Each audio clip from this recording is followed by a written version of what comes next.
राम राम भाई सारा ने हर हर महादेव। प्रवचन संहिता के एक और नए अध्याय में आप सबका स्वागत है भाई।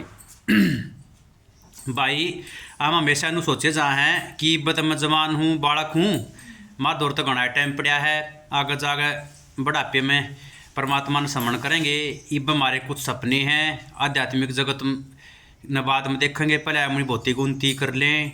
हमने इब यो नया घर बनाना है, हमने इब नया गाड़ी लेनी है, थोड़ी और मेहनत कर लें, सारा जिंदगी इस तरीके में निकट जाए है भाई।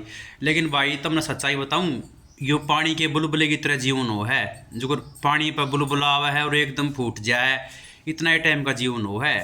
यो देखते देखते कद हम बचपन तक जवान हो जाएंगे और जवान तक कद बूढ़े होते चले जाएंगे, और एक दिन मौत का बुलावा आ जाएगा, हमने बेरा भी नहीं लगेगी। समय रेत की बातें आज तक फिसलता जा रहा है, तो समय को न्या आज तय शुरू करो परमात्मा का स्मरण। और अपनी आप इंद्रियों की इच्छा है, जो अपनी मन की वासनाएं हैं, उनका पूरा करने में अपना पूरा जीवन लगा दोगे और वे तृप्त नहीं होंगे कभी भी। आपने बताया भी था हमने पहले एक वीडियो में, सारी पृथ्वी का राजा एक आदमी ने बना दे, फिर भी वो सुखी ना वो है, फिर भी उसकी कोई ना कोई कामना या कोई वासना जरूर रह जाएगी अधूरी जो पूरी ना हो। तो इसका मतलब ये है आदमी की इच्छाएं और जो काम वासनाएं हैं वे अनंत हैं, जो कभी पूरी हो ही नहीं सकती। तो उनको पूरा करने में और उनको तृप्ति में अपना समय व्यर्थ गवा रहे हो आप। इस चीज़ ने छोड़ कर आज तय मन में अपने परमात्मा का स्मरण शुरू कर दो, भगवान बसा लो। ये एक कथा के द्वारा मैं अपने बताऊंगा, आज समझाऊंगा कि महाभारत में एक कथा आती है ययाति की, कि ययाति की जब 100 वर्ष की आयु होगी, उसके 100 पुत्र थे और अनेकों सुंदर सुंदर पत्नियां थी, और वो बहुत बड़ा क्षेत्र का राजा भी था। तो मौत आ गई, नबरी चल तेरा टाइम पूरा हो गया। तो ययाति ने बोला, ये बत मैं कुछ भी ना जिया हूँ, ये बत मेरी सपने हैं बहुत सारे कामनाएं हैं, अनेकों वासनाएं जो बदूरी रह गई है मैंने पूरी ना हुई हैं। आप तो बहुत जल्दी आ गई, ये मैं रुक जाओ, थोड़ा टाइम दो मैंने, 100 साल की उम्र में क्या यह बात। तो मृत्यु का देवता उसको मजाक में कह देता है कि चलो आप अपनी जगह किसी पुत्र का जीवन दे दो या किसी अपने सगे संबंधी का जीवन दे दो, मैं उसने ले जाएंगी अरे आपका बख्श दूंगी। तो ये याति के 100 पुत्र थे, उस अपने सारे पुत्रा ने पूछा है कि भाई मैंने अपना सारा जीवन तुम सबको पैदा करने में, तुम सबको बड़ा करने में, तुम्हारे भरण पोषण में, लालन पालन में लगा दिया, अपने लिए तो मेरे पास कुछ समय ना बचा। अरे भैया मृत्यु मैंने लेना आगी तो मेरी जगह कोसा एक चला जाओ, मैंने 100 वर्ष का जीवन और मिल जाएगा।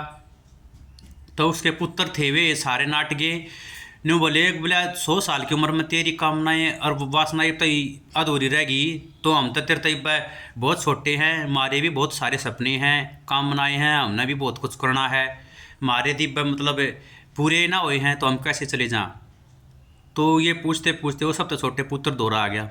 तो सबसे छोटे पुत्र ने अपनी बुद्धिमान था, वो बुद्धिया प्रयोग कराया। उसने ये सोचा कि 100 साल में जब पिताजी की कामनाएं का अंत नहीं होया, और ये जो मेरे भाई हैं बड्डे, इनकी कामना का अंत ना होया, तो इसका मतलब कामनाएं अंतहीन हैं और मौत एक दनानी है। तो ये सब अच्छा अवसर है जो पिताजी को सबसे बड़ा देवता कहा शास्त्रों में, उसके लिए अपना जीवन देने का मेरे पास अवसर आया है। तो वो चला जा है, वो क्या है मेरा जीवन ले ले, मौत है मेरे पिताजी का बख्श दे।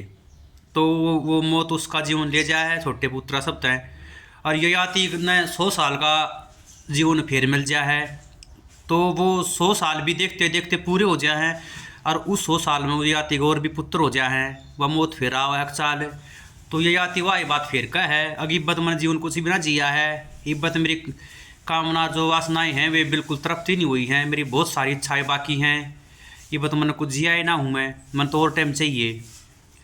तो वह मौत फिर उस तवा ये बात का है कि अपनी जगह किसी का जीवन दे दे, तो फिर अपने एक पुत्र का जीवन दिवा दे है। इस तरीके तक करते करते मौत 10 बार आवा उस दौरा है, और 10 हर बार उसने 100 साल का जीवन देकर चली जा है।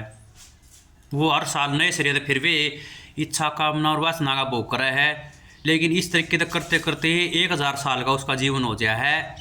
लास्ट में जब 1000 साल का हो गया है जीवन, 10वीं बार वह मौत आवा है, फिर भी वो यह बात कह है, अगर मैं तिब्बा कुछ जिया ना हूँ, मन तिब्बा जिंदगी में कुछ कराया ना है, मेरी तो बहुत सारी इच्छाएं कामनाएं अभी अधूरी हैं, मेरी तो एक भी पूरी ना हुई है, और तू जल्दी आ गई। तो अंत में उसने लेकिन मौत के साथ जाना ही पड़ा है, क्योंकि यो इस सृष्टि का नियम है कि जो इस संसार में जन्म लेगा उसने एक दिन उसकी मृत्यु निश्चित है। जिस दिन आदमी का जन्म हो है उसी दिन सबसे पहले उसकी मृत्यु का समय निश्चित हो जाए है।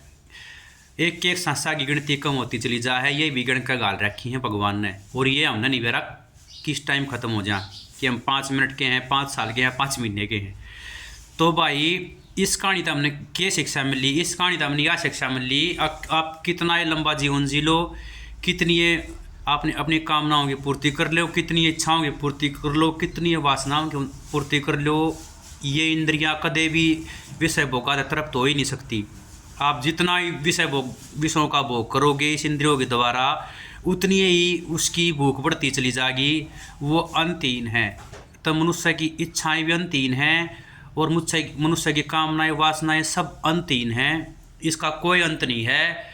तो आप तक कहने का मतलब यो है कि इनकी पूर्ति करण में और इनका साधन इकट्ठा करण में अपने जीवन में व्यर्थ मत गवाओ। यो जो मनुष्य का जन्म है यो 84 लाख जन्म के बाद हिंदू शास्त्रों में बताया गया कि मिलता है। ये बहुत दुर्लभ है। अनंत बार मनुष्य को अनेक यातनाएं सहनी पड़े हैं, अनेक योनियों में जब जाकर यो एक अवसर मिला है, क्योंकि बाकी सभी भोग की योनियाँ हैं उनमें जैसे पशु पक्षी हैं, जानवर हैं, उनमें दिमाग बुद्धि ना दी भगवान ने, वे भोग की योनियाँ हैं। तो लेकिन मनुष्य का जन्म एक सुनहरा अवसर है प्रत्येक के पास। वो इसलिए दिया गया है कि आप भजन के द्वारा भक्ति मार्ग पर चल के उस परमात्मा को प्राप्त कर सको, उसको जान सको और इस संसार रूपी भवसागर से पार हो सको। यो एक जेल के समान है। यो संसार, यो माया का बनावट संसार सारा हमारी जीवात्मा के लिए एक कैद के समान है, एक जेल के समान है। और इसकी मुक्ति हम नए करवानी है। वो मुक्ति जब करवानी है जब मन तन सारे विषय भोगां का, कामना का, इनका अंत कर दें, इनके पीछे ना पड़ कर परमात्मा की तरफ जाएं। क्योंकि इस आज की कहानी में भी हमने यह बात समझी है कि आदमी 100 साल जी लो चाहे 1 लाख साल जी लो, वो समय इतनी स्पीड से चल रहा, गतिमान है, वो कद उसका अंत हो जाएगा हमने ना पता लग गए। और फिर भी हम अपनी कामनाओं और वासनाओं में इस भगवान ने भूल रहे हैं और उनकी पूर्ति में अपना सारा समय खर्च करने लग रहे हैं। जबकि हमारा ये एक एक क्षण मूल्यवान है, जो एक भी क्षण चला गया वो दोबारा लौट कर नहीं आऊगा। तो भाई आज का विषय यो था, निष्कर्ष हमने आपको बता दिया कि ये जो मनुष्य की कामनाएं, इच्छाएं और वासनाएं ये अंतहीन है, इसका कोई कभी अंत हो ही नहीं सकता, ना इनसे कभी ये हमारी इंद्रियां तृप्त हो सकती हैं।